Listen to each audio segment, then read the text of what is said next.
man who carved a road through a mountain in 22 years, for the love of his wife. A true story about Dashrath Manjhi, also known as India's mountain man. There are stories that need no embellishment to become great, because their simplicity, sincerity, and madness beyond belief make them immortal symbols. Today, I tell you about a man, not a king, not a general, not someone under the spotlight or in top headlines. Just a poor farmer, empty-handed, uneducated, without possessions. Yet, he accomplished something that made the entire world bow in respect. He carved a path through a mountain, with his bare hands, for 22 years, for the woman he loved. This was Gelore village, Bihar state, one of India's poorest regions. Located between two steep mountains, isolated from the outside world. The only way to reach hospitals, schools, or any services, was a winding, rough, dangerous detour over 7 kilometers long. During rainy seasons, flooding and landslides blocked the way. In summers, the heat was enough to burn away any hope. In this village, women died in childbirth because no one could get them help in time. Children dropped out of school, too exhausted to walk 4 hours through the mountains every day. Dashrath was born into a Musahar family, the lowest caste in India's caste system. Musahar means rat eaters, a bitter nickname reflecting their extreme misery. Since childhood, he had been a laborer, wandering from job to job, digging wells, no education, illiterate, yet he possessed a gentle heart and an extraordinary belief in goodness. At 22, he married Falguni Devi, a kind, quiet girl. The two lived in a makeshift hut beside the mountain. No possessions, no kitchen, no electricity, no clean water, only each other. One day, while Dashrath was working on the other side of the mountain, Falguni brought food to him, just like every other day. To reach there, she had to climb along steep cliffs. No path, no railing, no ropes. That day, she slipped. The villagers found her at the bottom of the mountain, unconscious. Dashrath rushed, carrying his wife across the mountain, trying to reach the nearest clinic 7 kilometers away. But they didn't make it in time. She passed away, on her husband's shoulders. No groans, no final words, only interrupted breaths and eyes that closed forever. Dashrath did not scream or cry out. He sat alone beside his wife's grave.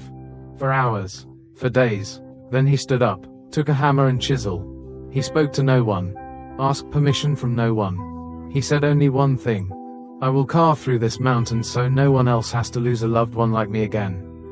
The villagers mocked him. Outsiders called him crazy. Who could carve through a mountain alone, with bare hands? But he didn't argue, just lowered his head into the stone. For the first 5 years, no one believed he would succeed. The rock was tough, his tools dull, the road unformed. His hands bled, his back blistered under the sun, his stomach empty many nights. Yet each day, he advanced just a bit more. A few rocks, a chisel stroke, a hammer blow, silent as if the world didn't exist. He worked as a laborer by day, carving the mountain by night. He even sold his land to buy chisels, buy oil lamps. One man, one mountain, no sound, no cameras, no applause, only hammer blows, and a hunched back. By year 10, a trail began to appear. By year 15, people fell silent. No one laughed anymore. They began helping him carry water, food, new hammers. Children began calling him Grandfather Mountain Carver. Journalists came to take pictures. Some villagers contributed their strength, even just a little, but it was enough, because he didn't need fame.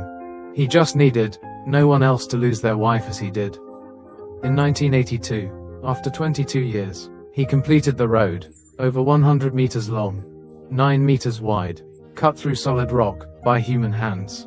The road reduced the villagers' travel to the hospital from 7 kilometers to just 1 kilometer. It saved hundreds of lives, sent children to school, opened hope for an entire generation.